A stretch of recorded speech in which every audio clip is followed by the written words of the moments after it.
All right, hi folks, this is Larry Mussolino. I'm recording a video for the Module 4 homework, covers Chapter 7.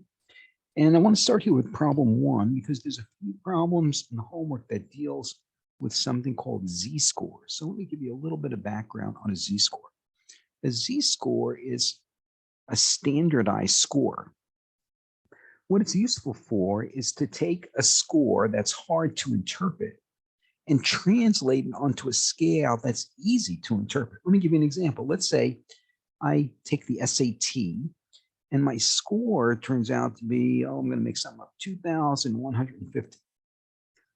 Well, I don't really know if this is good or bad. I'm not familiar with SAT scores.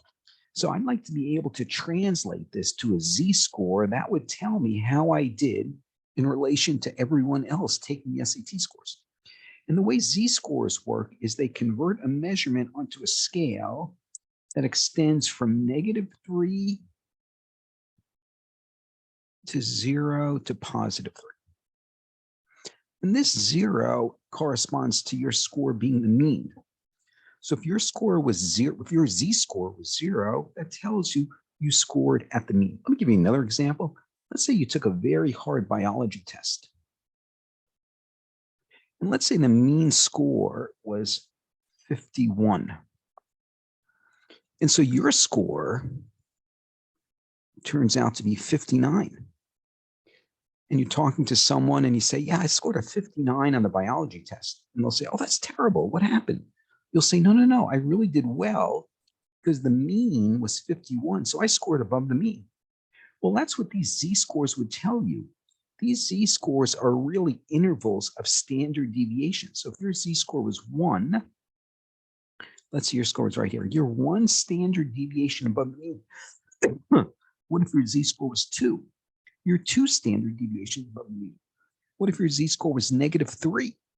Then you're 3 standard deviations below the mean. So on the biology test, if your z-score is -3, that means you did terrible. You probably did worse, the worst in the whole class. If your z-score is 2 on the biology test, that means good. You're 2 standard deviations above the mean. So you did better than most of the other students in the class. So the idea is to convert scores into these z-scores to make them easier to work with and easier to interpret. Well, here's the formula. And by the way, when you think of the scale,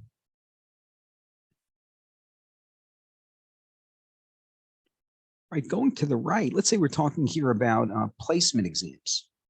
Well, going this way is good, right? You're above the mean. Going this way is bad. You're below the mean, right? So we can use this scale to help interpret our scores. So what we need here is a formula. Let me write it down here. The way you calculate a z-score is you take whatever measurement you're interested in, subtract the mean, and divide by the standard deviation. What this really does is it tells you how far you are from the mean. That's the top of the fraction. And when you divide it by the standard deviation, that's telling you how far you are away from the mean in terms of units of standard deviations. So let's do it for this economics test. It looks like for economics, the mean was 74, standard deviation 6, and she scored an 85. So I'm going to calculate her z-score. Take the measurement 85, the mean was 74, the standard deviation was 6. I'm going to work this out on my calculator. I'm going to get 1.83 as the z-score. So I'm going to mark that here on this number line. So 1.83 is right here. This is her economic score. Let me do the same thing for the math test. All right, let's do this z-score calculation. The measurement she scored was 87. The mean for math was 65. And the standard deviation was 14. So I'm going to work this out on my calculator, and I'm getting 1.57. Let me mark that on the number line, 1.57, and maybe right around here somewhere. So this is her math score. Well, I can see she did better in economics, right? Because that z-score is further to the right as compared to the z-score in math. So for economics, her z-score was 1.83. That says She scored 1.83 standard deviations above the mean. The math z-score was 1.57, so she scored 1.57 standard deviations above the mean. So she did better on the economics exam because the z-score was larger on the economics exam versus the z-score on the math exam. Okay, so this is a formula you're going to use a lot here in Chapter 7. It's the way you calculate a z-score. And remember, a z-score is going to translate a measurement like, this economic score of 85 onto the scale that runs approximately from -3 to +3. All right, let's do another example maybe here. All right, so this is a little bit of a conceptual question. It says here, you're taking a test of executive aptitude. They report the grades as z-scores, and you got a z-score of -0.35, -0.34. So here's 0. Remember, the z-score of 0 corresponds to the mean. Here's -1. Well, you scored -0.34. I'm going to mark that like right around here somewhere. So what does that tell me? Well, a z-score is how many standard deviations you are away from the mean. But if a z-score is negative, that's telling me you're below the mean. So you scored 0.34 standard deviations below the mean. So you're a little lower than average on this aptitude test. All right, let's do another example here. Here's a very similar question.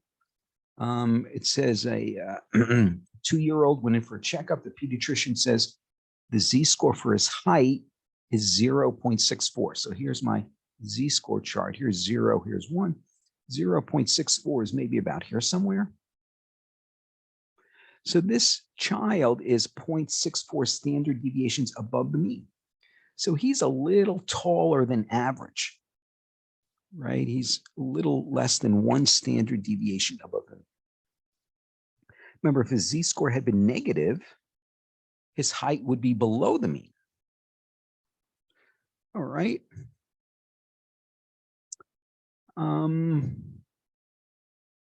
Let's take a look at this one. All right, well, this one says your company administers an executive aptitude test. They report test grades as z-scores, and you got a score of 2.7. They admit people to the training program only if you score in the top 5% on this test. Well, really what they're asking me to do here is think about something called the normal curve or the normal distribution. And the normal distribution looks like this bell-shaped curve. And we can create something called the standard normal distribution. The standard normal distribution has z-scores on the horizontal axis. So I'm going to put a 0 here in the middle. Remember, that corresponds to the mean. And here's z-scores of 1, 2, 3. Here's -1, -2, -3. Now, one thing you could do is find these areas under this normal curve. And it turns out the total area under the normal curve is equal to 1. But what they're talking about here is the top 5% on this test. Well, the top 5% is this area up here somewhere. I'm just going to shade it in. I don't know exactly what it looks like, but it's going to be about this blue area. So this is 5% of the area under the curve. In decimal, it would be an area of 0.05. And what I'm trying to figure out is what is this z-score right here? Well, it turns out you can use StatCrunch. Remember, folks, you have access to this tool called StatCrunch.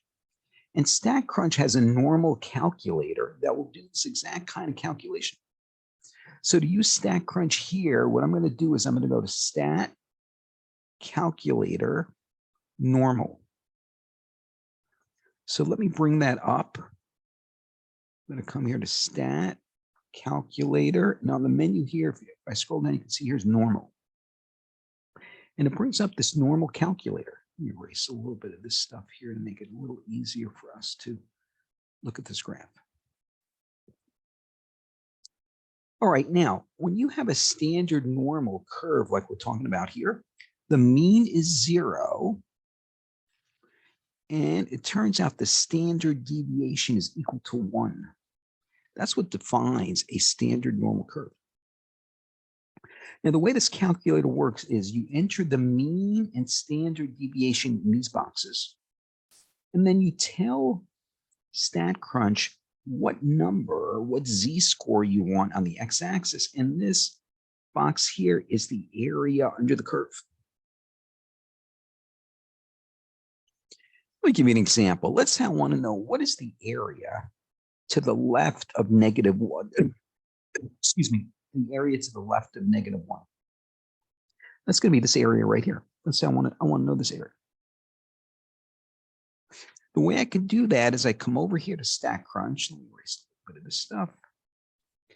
And I'm going to leave the mean at 0 and the standard deviation at 1, because that's what defines the standard normal curve. And in this box, I'm going to type in -1. And I'm going to leave this directional arrow. I can either say I want area to the left or area to the right. That's what these directional arrows are saying. In my example, I said, let's find area to the left. So I'm going to leave the directional arrow pointing to the left. I'm going to click compute. And you can see that this red area is 0.158. So that area to the left of a z-score of -1 is about 15.8% of the area under the curve. But I can also use this calculator backwards. If I put an area in this box, StatCrunch will find the corresponding z-score for me. So let's go back to our example. If you remember, our example is giving us the top 5%. So that means I'm going to put 0.05 in this box, because that's the, whoops, let me type that again, 0.05 goes in that box, because that's the area they're specifying. And I have to make sure that this directional arrow points to the right, because it's the area to the right of the z-score. And what I'm ending up with is a z-score of 1.64. So this cutoff, I should have actually drawn it a little differently on my graph. Let me go back to my graph here and fix this, because I didn't quite draw it precisely. Erase some of this stuff. We're finding out that the z-score that cuts off 5% is 1.64. So I'm going to put 1.64 here. And that means this area, this purple area, is 5%. Well, your z-score is 2.7. Do you qualify for this training? Yeah, 2.7 is way over here. So you're well within the top 5%. In fact, this problem's not asking us, but here's a question. If your z-score really is 2.7%, what percentage did you score in? The top what? The top 2%? The top 1%? The top 3%? I'd like to know that. So I'm going to go back to the StatCrunch calculator, and I'm going to put in here the z-score 2.7, because that was my actual score. And I want to know the area to the right. So I'm going to leave this directional arrow pointing to the right. Again, they didn't ask me this in the question, but it's interesting to do it. I'm going to click compute. And it looks like I'm 0.0. So this area above, I'm going to make a note here. So the area above a z-score of 2.7 is 0.003. That's 0.3%. So I'm in the top 0.3%. I'm really a superstar when it comes to this aptitude test. Now, folks, to use this, this diagram, we have to assume that the test scores are symmetric, because notice that's really the nature of this normal curve. It's symmetric. And we have to assume the scores are unimodal. It means there's just one mode. There's not two modes. Bimodal would mean a curve that looks something like this. Right? This would be bimodal. But of course, our normal curve is not that. So it's just unimodal. All right. So please experiment with using the StatCrunch calculator. It's a big help. Let's do a couple of other examples. Let's take a look at this one. This one is on the what's called the empirical rule. So it turns out there's a rule that says if you want to create a normal curve, maybe I'll mark it over here. All right, if I create a normal curve, and I'm going to put the mean right in the middle. Let me make up an example. Let me say I'm talking about salaries. The mean salary at my company is $50,000. I'll just use 50. And the standard deviation is $10,000, let's say. So in this scale, I'm going to mark a 50 right here in the middle for the mean. And then I'm going to come over here and make a mark at one standard deviation to the right. Well, I'm going to add 10. That's one standard deviation. That would put me at a 60. I'm going to add another standard deviation. So that's going another 10. That's 7. And one more standard deviation. That's 8. Going to the left, I'm going to subtract standard deviations. So I'm going to make this a 40, and then a 30, and then 20. So I just marked off the mean right in the middle, and I added standard deviations going to the right.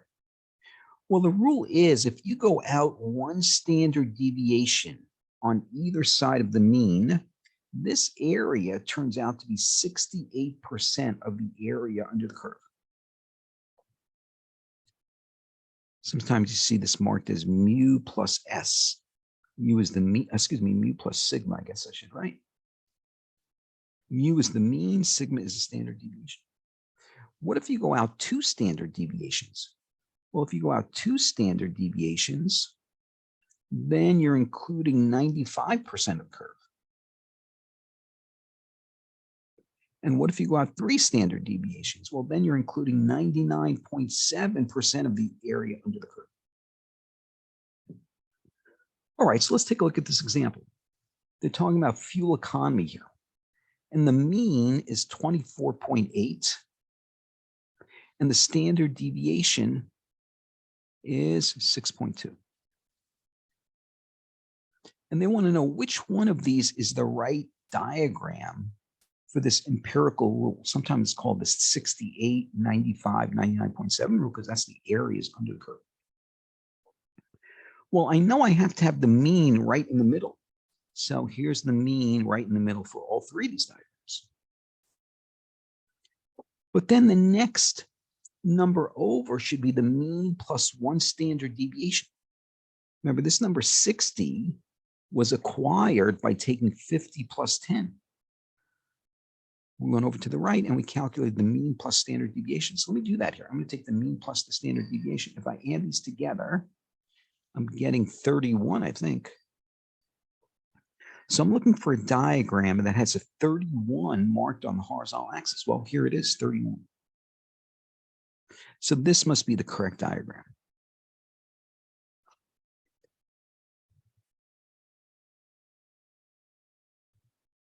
All right, well, now I can answer some questions using this diagram.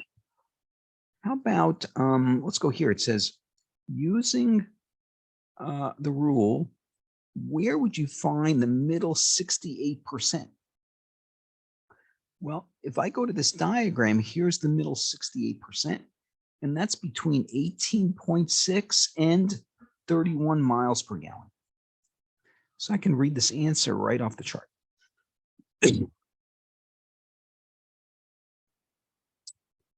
All right. Well, let's do part C here. This one's a little trickier. All right, let me draw a normal curve here. And here's 24.8, that's the mean. And here's 31 from the diagram. And they're asking me what percent of autos should get more than 31 miles to the gallon. So really they're asking me to find this purple area under the curve, the area to the right of 31. Well, here's the problem. This area is not well marked on the diagram, but I could do a little detective work because I know this area, let me mark this area here. This area here in red is 68%. Well, if that area is 68%, because of symmetry, this blue area, I'm going to divide the 68 in half. If I divide the 68 in half, this blue area is 34%. All right, now I'm going to do a little bit of a subtraction. I know this total area going to the right is 50%, because that's half the area under the curve. But I want this purple area here. The way I can calculate the purple area, that's the area above 31, is to take 50% and subtract out this blue area, 34%. And that would give me what's left over, which is the purple area I'm after. So that would be 16%. So I can use a little bit of symmetry on this curve to help answer some of these questions.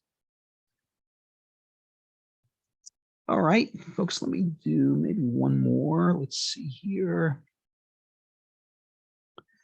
All right. So folks, here is an example that's really asking you to use StatCrunch. And it's asking me to find the percent for each one of these regions, A, B, C, D. All right, let's do part A to get started. Well, first thing I'm going to do is I'm going to go to Stat Calculator Normal. So I'm going to go to Stat Calculator Normal, because I'm going to let the normal calculator do the work here for me. Now, I know anytime they're talking about a standard normal model, that is indicating the mean should be 0 and the standard deviation should be 1. All right, let me go to Stat Calculator Normal. Stat Calculators Normal. All right, well, I'm going to leave the mean at 0, leave the standard deviation at 1, because that's the standard normal. And they want to know what's the probability that a z-score is above 0.85. Well, for that, I'm going to put the z-score number in this box, 0.85. And I'm going to change this directional arrow to be a greater than sign, because that's what they're asking me, right? Z greater than 0.85. Well, here's the answer, 0.19766, but it looks like they want the answer in percentage. So, and round to 2 decimal places, so 19.7%, 19.77%. And I can also easily compare the StatCrunch diagram to the MyMathLab answer choices. Well, I could see this diagram matches the StatCrunch diagram, so I know it's got to be that diagram right there. Let's go to part B. Part B says, what about the area to the left of a z-score of 0.95? All right, I'm going to go back to StatCrunch. I'm going to enter 0.95 here. And I want to find the area to the left, so that means I got to make this a less than sign like that. And whoops, I mistyped here. This should be 0.95. And so it looks like my answer is 0.8289. I'll scroll down a little bit here. So you can see their answer is 82.89%. And you could see my diagram from StatCrunch is matching up to this diagram in the answer choices. All right, let's go to part C. Part C says, what about a z-score falling in between these two values? Well, it turns out StatCrunch handles that. If you notice right up here at the very top of the menu, there's a between button. So I'm going to go up and click that between button. And now StatCrunch is giving me two boxes to enter like a lower bound and an upper bound. Well, I'm going to enter negative 1.9 as the lower bound. And they gave me the upper bound as 1.2. So I'm putting 1.2 here, click compute. And it looks like our answer here is 85.62%.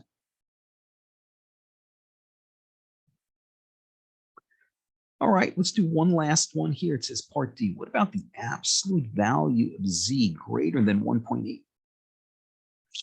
Well, what that really means, it's asking you, so for part D, they're really asking me to find two areas.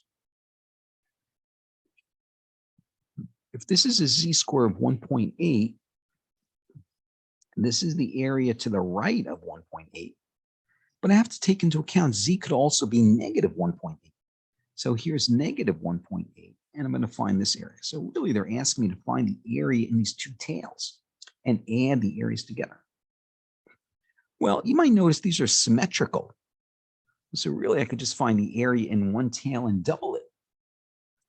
Well, let me go back then. Let's do this. I'm going to go back to the standard. Let's find this area in the left tail. So I'm going to do the area to the left of negative 1.8. And if I do that, I'm getting 0.0. Let's see here, this area, I'll write it up here. This area is 0.0359. All right, let me find the area in the other tail. This is the area to the right of Z 1.8. So let me go back to StatCrunch. I'm going to make this 1.8, and I'm going to use the greater than symbol now. And you can see, of course, it's the same area, 0.0359. I'm going to add these two areas together. That will get me the total area. I'll scroll down so you can see it. And notice our diagram matches this diagram. And if you add our two areas together, you get 0.0719 if you add the areas. And then that's 7.19%. All right, so again, the StatCrunch normal calculator was a big help here. Please use it as you're working in the homework or the quizzes. All right, folks, hope this is helpful as you're working in the Chapter 7 homework.